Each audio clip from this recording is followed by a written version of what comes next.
Hello everyone, আসসালামু আলাইকুম। সবাই কেমন আছেন? অবশ্যই ভালো আছেন। আবারও চলে আসলাম আপনাদের মাঝে কিছু ভিডিও ক্লিপস নিয়ে এবং আমি কিছু কথা বলার জন্য।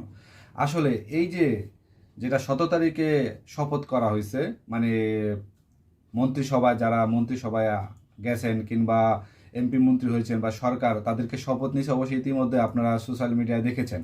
কিন্তু এর মধ্যে অনেকের একটা বিক্ষোভ আছে, সেটা হচ্ছে যে যে যেমন 11 দলীয়র মধ্যে কিছু মানে তারা মানে এটা সন্তুষ্ট নিতে পারে নাই। কেন নিতে পারে নাই? তারা তো হতে পারে নাই, ভালো পর্যায়ে একটা লেভেলে যেতে পারে নাই। তারা এখন নিয়ে একটা আলোচনা করতেছে যে তাদের জুলাই সনদ নাকি, জুলাই সনদের নাকি শপথ নিল নাকি। এই জুলাই কি শপথ আর মাত্র ভাই, মেজাজটা গরম হয়ে গেছে। ওরা জুলাই জুলাই মারে, কিসের জুলাই? খালি জুলাই জুলাই মারা।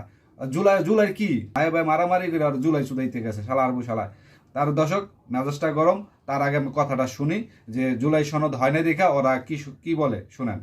আমরা মনে করি যে আজকে সরকারি দল হিসেবে তারা যে সংবিধান সংস্কার পরিষদের শপথ নিল না, এটা গণভোটের যে গণরায় এসেছে হ্যাঁ পক্ষে, সংস্কারের পক্ষে, সেই রায়কে বৃদ্ধাঙ্গুলি দেখানো হয়েছে এবং প্রতিশ্রুতি ভঙ্গ করা হয়েছে।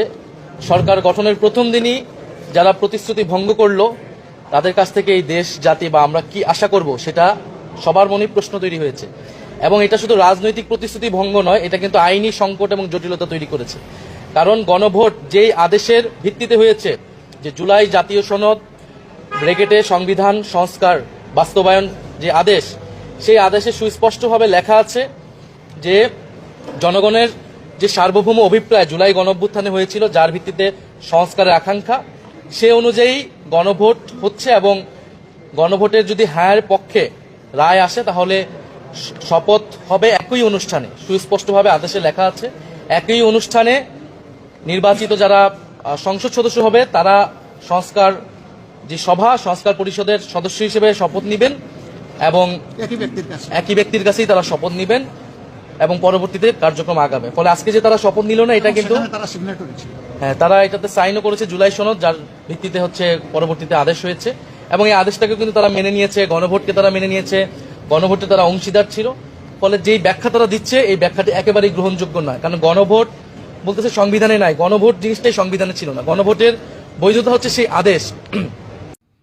দর্শক, ওর কথাগুলো শুনলেন। এই যে ওরা জুলাই জুলাই জুলাই জুলাই, এটা কিসের জুলাই? আর হ্যাঁ বুট না বুট, আরে ভাই কিসের হ্যাঁ বুট না বুট?